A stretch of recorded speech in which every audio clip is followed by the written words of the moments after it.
여러분 가운데 풍성이 임하길 간절히 바랍니다. 오늘 말씀에 보면 이제 이 증거교회 괴에 대한 말씀을 하고 있습니다. 이 괴, 아론이라고도 부르고 상자, 이 관이라는 의미 뜻이에요. 이걸 법궤라고도 부르고 언약궤라고도 부르고 또 증거궤라고도 부릅니다. 다 같은 거예요. 이 궤 속에는 십계명에 하나님 주신 두 돌판, 그리고 만나를 담은 항아리, 그리고 아론의 이 싹이 난 지팡이, 이것을 넣어서 보관을 했습니다. 하나님께서 모세에게 이 궤를 만드는데 어떻게 만들고 어떻게 해라 라고 오늘 상세하게 기록을 해주시고 말씀해 주셨는데, 이 언약궤는 조각목으로 궤를 짜라 그랬어요. 조각목으로 짜서 그 안팎을 순금으로 싸라. 그러니까 순금으로 다 도금을 하라는 거예요. 조각목은 아카시아 나무의 일종이에요. 아카시아 나무. 그런데 이 지역에 있는 이 조각목은 옹이가 많고 가늘어서 어떤 좋은 목재로는 사용되지 않았어요. 별로 좋은 목재로 여겨지지 않았어요. 쉽게 말하면 천하게 여긴 목재예요. 그러나 이게 잘 썩지 않고 가벼운 특성 때문에 이런 궤를 만들기에는 적합한 그런 목재라는 거예요. 조각. 근데 이 궤의 크기를 하나님께서 말씀하셨어요. 하나님께서 뭐라고 말씀하시냐면, 길이는 2규빗 반, 너비는 1규빗 반. 규빗이 뭐냐면 손끝에서 팔꿈치 정도의 길이. 그래서 1규빗이 45.6cm예요. 그러니까 이걸 환산하면 2규빗 반, 114cm.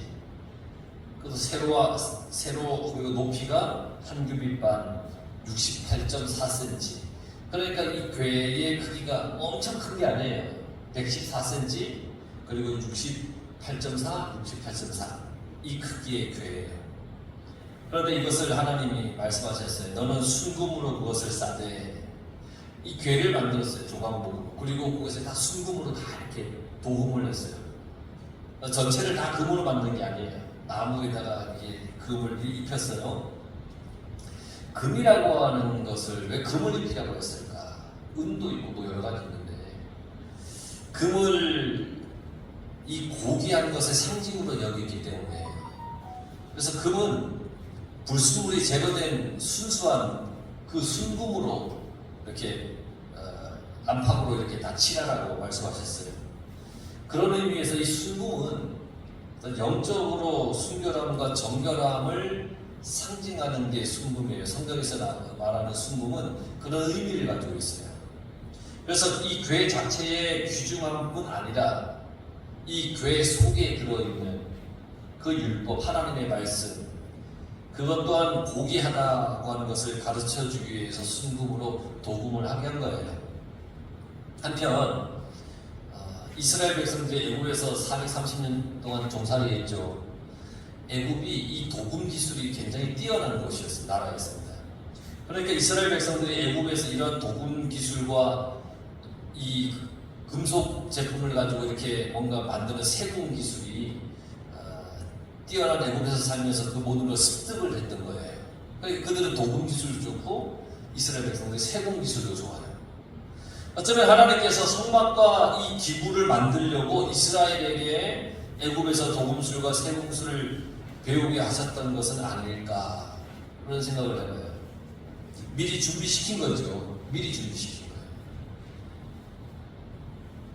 그래서 가끔 그런 생각도 해요.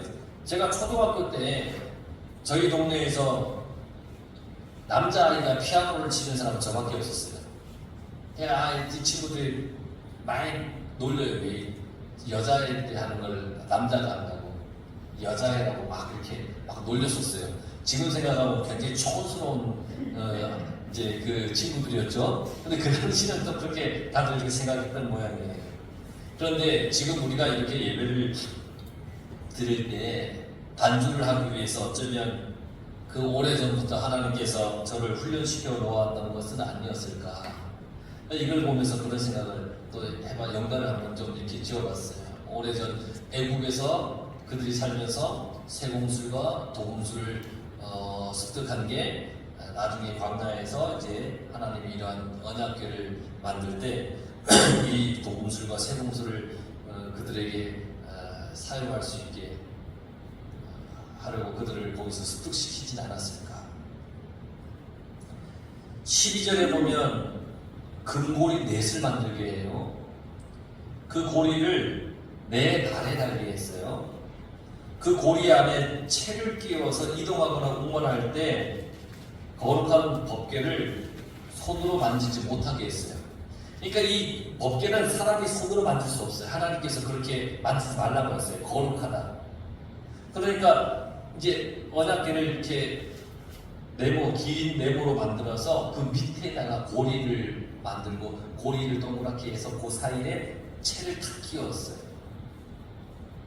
그 네 발에 단 밑에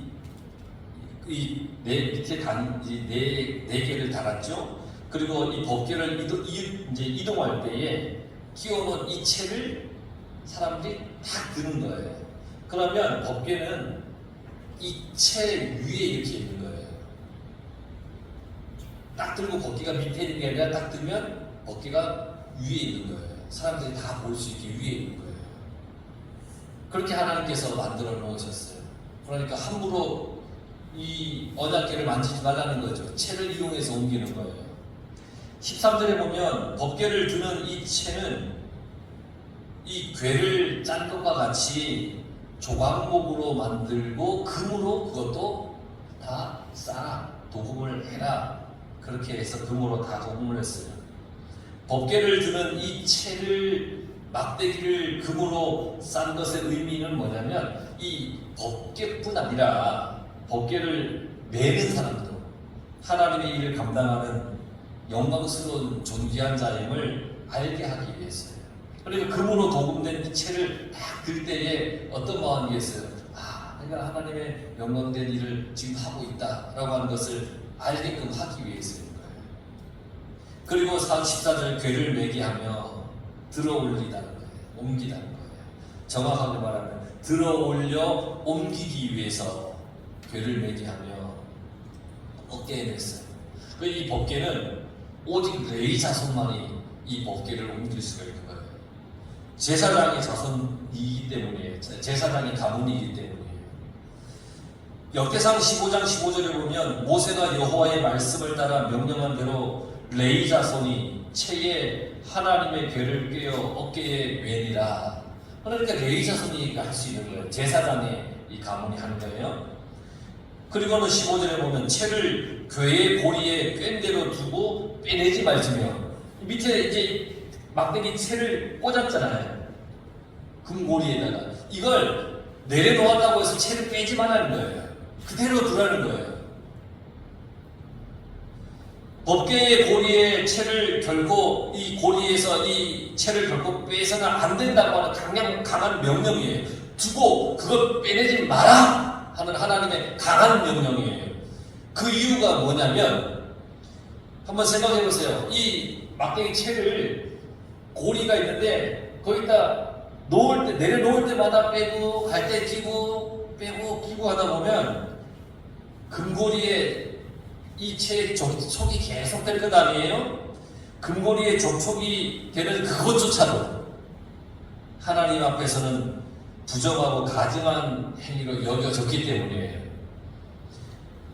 그 당시에 이 성막 본체를 비롯해서 성막 이 각종 기구들은 그 자체가 바로 하나님의 거룩함을 상징하는 것이었기 때문에 엄격하고 철저하게 보존이 되었던 거예요.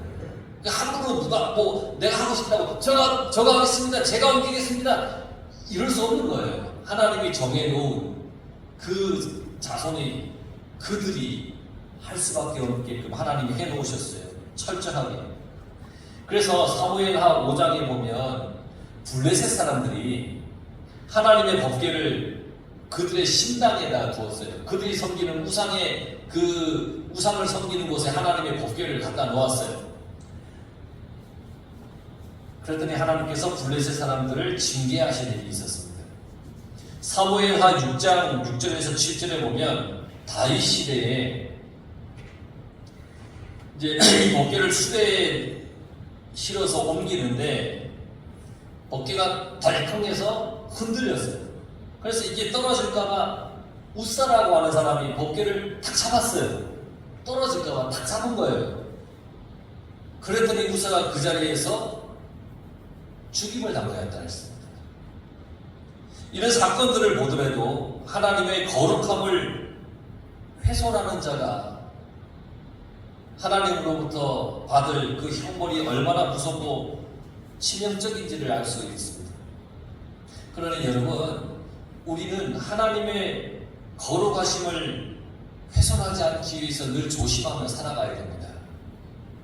하나님은 인간이 감히 범접할 수 없는 그런 거룩한 분입니다. 그러니 우리는 늘 깨어서 경건하려고 노력해야 됩니다. 하나님의 거룩함을 훼손하면 안 됩니다. 우리 주위에는 우리를 유혹하기 위해서 얼마나 많은 죄악이 우리 곁에 있는지 모릅니다. 하나님의 자녀로 살아가고자 하는데 방해하는 것들이 얼마나 많은지 모릅니다. 하나님의 자녀로서 거룩히 살려고 하는데 그렇게 살지 못하게 방해하는 것들이 너무너무 많습니다. 우리가 조금만 방심해도 죄를 범할 가능성이 아주 높습니다. 이런 것을 이기는 방법은 우리가 경건을 연습하는 겁니다. 경건, 연습. 그래서 디모데전서 5장 8절에 보면 육체에 연다는 약간의 유익이 있으나 경건은 범사에 유익하니 금생과 내생에 약속이 있느니라 그랬습니다. 육체에 연다, 육체의 어떤 그 건강을 위해서 우리가 연습하고 훈련하고 운동하는 것 뭐 약간의 유익이 있을지 모르겠지만 정말 우리에게 필요한 건 경건의 연습이라고 그랬습니다. 경건. 여러분들 하나님 앞에서 거룩히 살아갈 수 있길 간절히 바랍니다. 16절에 보세요. 내가 내게 줄 증거판을 궤 속에 둘지며, 이 증거판은 10계명이에요. 10계명을 기록한 그 두 돌판이에요.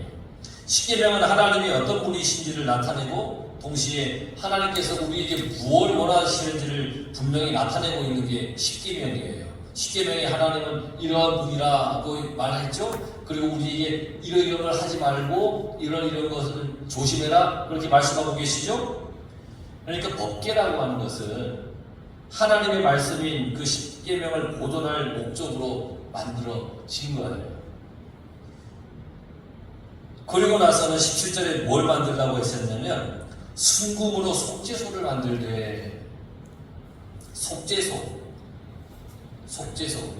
이 문자적으로 덮개, 뚜껑이에요. 이 속죄소는 히브리어로 카포레트, 가리다, 덮다, 덮는다 이런 뜻이에요. 그러니까 좀 더 쉽게 말하면 이걸 풀면 죄를 가리어서 용서하다는 그런 뜻도 가지고 있어요. 이 법궤의 가로 길이가 얼마나 그랬어요? 2규빗 반, 114cm. 그리고 세로 길이는 얼마나 그랬어요? 1규빗 반, 68.4cm. 자, 한글 개역 성경에 보면 이 속죄소는 죄를 용서하는 처소로 번역을 하고 있는데 이 속죄소의 크기도 똑같아요. 법궤의 가로와 세로의 길이와 똑같아요. 왜냐하면 법궤를 그대로 덮어야 될 뚜껑이기 때문에 길이와 세로가 가로와 세로가 다 길이가 똑같아요. 이 속죄소가 죄를 용서하는 처소라고 한글 개역 성경에 번역되어 있단 말이에요. 그 이유가 뭐냐면 법궤에 이 뚜껑을 덮는 행위, 이 법궤를 만들고 뚜껑을 덮는 그 행위가 곧 이 법궤 안에 있는 공의의 상징인 그 율법의 잣대로 하나님이 우리를 심판하지 않고 은혜로 죄를 용서하여 구원을 베풀겠다고 하는 하나님의 거룩한 뜻과 의지가 포함되어 있는 그러한 속죄소입니다. 여러분 생각해 보세요. 만약 하나님이 율법의 잣대로 우리를 심판한다면 그 누가 살아나겠습니까? 아무도 살아남을 사람이 없습니다. 그런데 하나님께서 속죄소를 이렇게 만들어서 덮는 것은 하나님의 그 은혜로 우리의 죄를 용서하여 구원을 베풀겠다고 하는 하나님의 은혜를 표현하는 거예요. 그래서 속죄소를 은혜의 보좌라고 그렇게 표현하는 것도 있어요. 여러분, 이 세상에서 어떤 인생도 하나님의 은혜가 아닌 자기 자신의 행위로 구원을 얻을 수 있는 사람은 없어요. 오직 하나님의 은혜로만 구원을 얻을 수 있다는 겁니다. 사도 바울은 이런 하나님의 은혜를 이렇게 얘기를 했어요. 에베소서 2장 8절에서 9절에 보면 너희는 그 은혜에 의하여 믿음으로 말미암아 구원을 받았으니 이것은 너희에게서 난 것이 아니요 하나님의 선물이라. 행위에서 나는 것이 아니니 이는 누구든지 자랑하지 못하게 함이라. 만약에 구원이 나의 선한 행위에서 구원이 얻어진다면 막 자랑하겠죠. 나 이거 잘했어, 나 이거 했어, 나 이거 했어. 그런데 그렇게 하지 못하게 했다는 거예요. 그게 아니라는 거예요. 구원은 하나님의 선물이라고 했습니다.